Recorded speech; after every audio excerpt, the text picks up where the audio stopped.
championship. Yeah. Where is this? Oh, that's behind the Berkeley place. Yeah. She sent me that picture also. She'll send to me She too. probably, yeah. She sent it to me as well. She said you're famous for your art. Oh.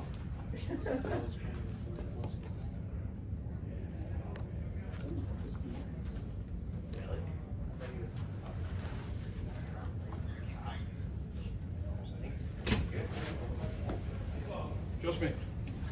They're coming. Got me excited though. No.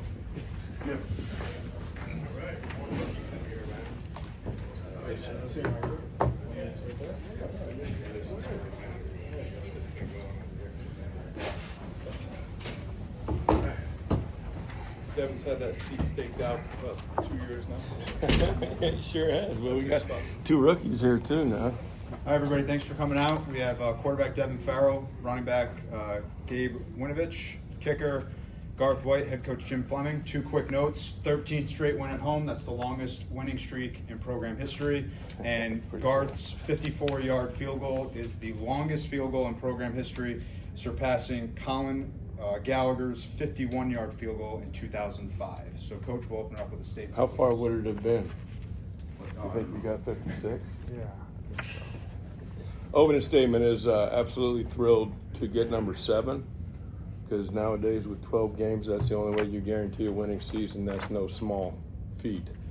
That's something that is always one of the first steps as you go towards your ultimate goal. The 13 straight at home, I think, is a credit to the school. I think it's a credit to the fan base. It's a tremendous place to play, and I appreciate the support as we go out to play. The game itself was, it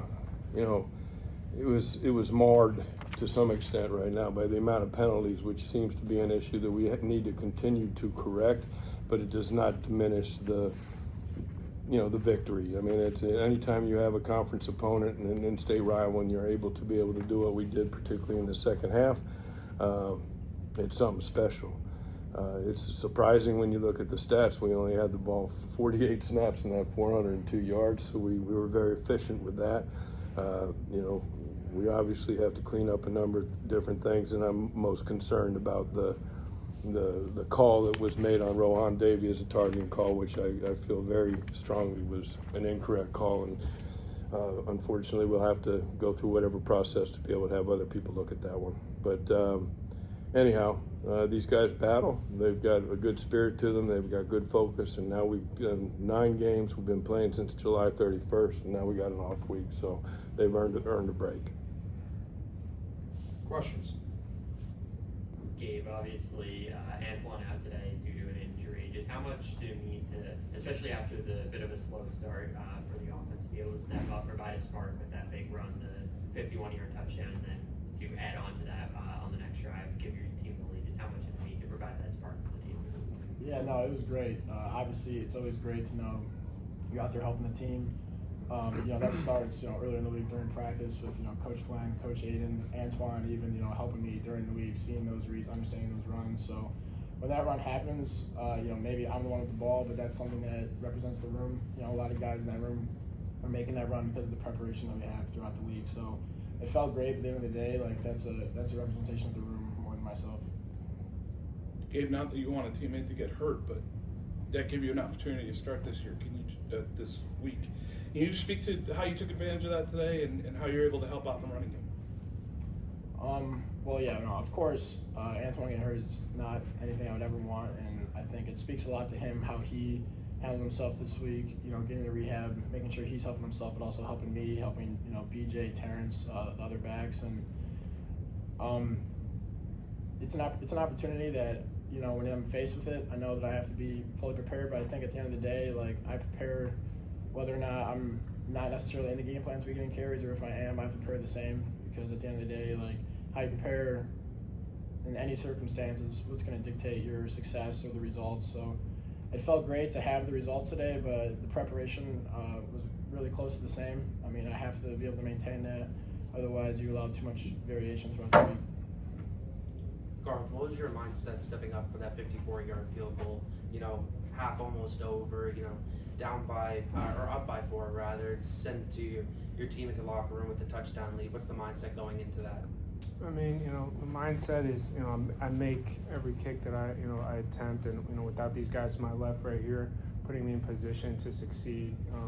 I can't do it without my snapper, my holder, James Allen and Dylan Keogh, and Coach Flem right here, believing in me to, make a, record kick, so every time I step out there, I'm confident I can make any kick that Coach, believes in me and, has the confidence, to send me out there. So You hit from 48 last week, and the kick you had today would have been good from about 60. Do you know you had 54 in the back? I think so. Yes. I mean, in practice, we back it up, and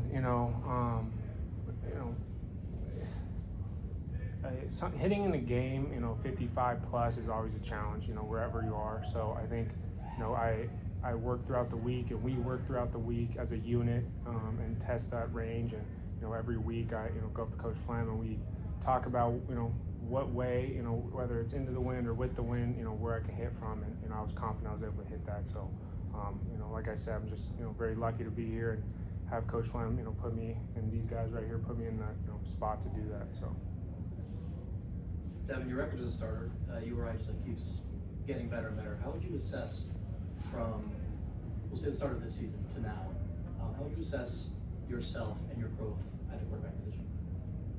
I don't know. I don't look at that type of stuff until after the season. Our mentality is next play, and we carry that mentality throughout life, throughout sport. So I won't look at that until the end of the season. The program's won 13 in a row at home now, and you've been a part of a lot of those. I wonder just, how have you guys been so good at protecting this place? First and foremost, I believe that God puts us in these situations. He gets us out of these situations. He gets us to win. I mean, win or loss, I think the belief that we have on this team, the records don't mean anything to us. The rankings don't mean anything to us. None of that means anything. It's pride for the fans and everybody else who's poured into us. But for us, we just won't look at that stuff. We're just trying to win, trying to continue to win, and hopefully get to where we want to. So it really is 1-0 13 times. Yes, just 1-0 for as many times as we can. Coach, on the defensive side of things today, they sustained a couple of long drives in that first half, turned it into a couple of touchdowns in the second half. You guys put a shutout up there, were able to get a couple of big fourth down stops. What was the biggest difference that you saw defensively in that second half today? Yeah, I couldn't really tell you that what we did exactly differently. I think that our defensive coaches made good adjustments at halftime. I think that we went out and performed at a high level. I mean, I think and I'd love to see. I got to look and study the breakdown, but they were 7 of 16 on third down. That's probably a little bit more than we've been giving up lately. But when you start looking, I wonder how many of those were by penalty. Some of those things they're just throwing up for grabs right now, and we're seeing to be coming down with pass interferences, which we need to fix. But our defense plays hard, and they got off the field enough in the second half, and we were able to do what we've been doing all year long, is play good second half defense and won the game. Jim, your yards per completion the last 2 weeks, a function of opponent or something that you guys wanted to incorporate more throwing the deep ball? I think you ride the hot hand. I mean, you got a quarterback. I mean, I told you guys last week is that, what I saw on the field at Albany right now was nothing that I don't see on a day-to-day basis in practice. And then the same thing happened this week. I go back and forth between offense and defense, just kind of watching what's going on. But I've seen timing develop, and I mean, it all comes down to accuracy and delivery by the quarterback and having him keep in a clean pocket. He did it again today. I mean, I think that there was some beautiful throws. That one to Matt Smith jumps out at me, and that was a sweet grab, and it's just they've got good timing, and this kid's a very, very accurate passer, and he's going through his progressions and getting it where he needs to go. So we have explosive ability. That was Bryant's stated concern coming into the game, that they hadn't given up explosives all year long, and obviously we started the game off with a big one right now, but ended up fumbling the football. But we've got that ability, and we'll continue to use it because it's a major weapon, and once that happens, obviously then you can hand the ball off like guys like Winowich and all the rest of them, and make the run game open up. Chris was in here and he was talking about the review on the punt. Yeah. I wondered just what was your view on that play and what were your feelings? My view that it probably would hit our guy, but I guess, I'm sure it was.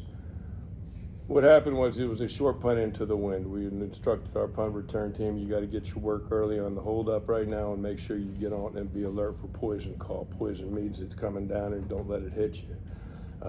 What I saw is exactly what I think everybody else saw, was that the ball came down and it hit right square in the back of one of our guys. I think it was 84, but I think that there was maybe a touch by one of theirs, a first touch, which is what was ruled on the field. I was very happy the way that one turned out. We've had a number that go the other way. I'm quite certain right now that it was because it was ruled that it was our ball, that there was not enough video evidence to be able to overturn that. If I had seen it when I saw it live, I saw we're in trouble. That's their ball, first down. So Chris is probably right, but we were fortunate to call. We've had a bunch that have gone the other way. Coach, you have, Littleton Jr. is a strong start to the season. Then you have Brendan with his career game against UNH. Now you have Gabe having a great game here against, Bryant. What does it mean to have Don't this, leave out Terrence last week, man. He stepped in and freshman What did does a it great mean- job. What does it mean to have this strong of a running back room where it's always, next man up and you can always trust these players to just have the game you need them to have? It's a recruiting philosophy. We never think you can have enough, and to be able to have people that will come into the program and understand they'll battle for time. We can spread the ball around to different guys with different flavors. Obviously, Antoine carried the load big time for us all the way through the beginning of the season and got banged up against Albany.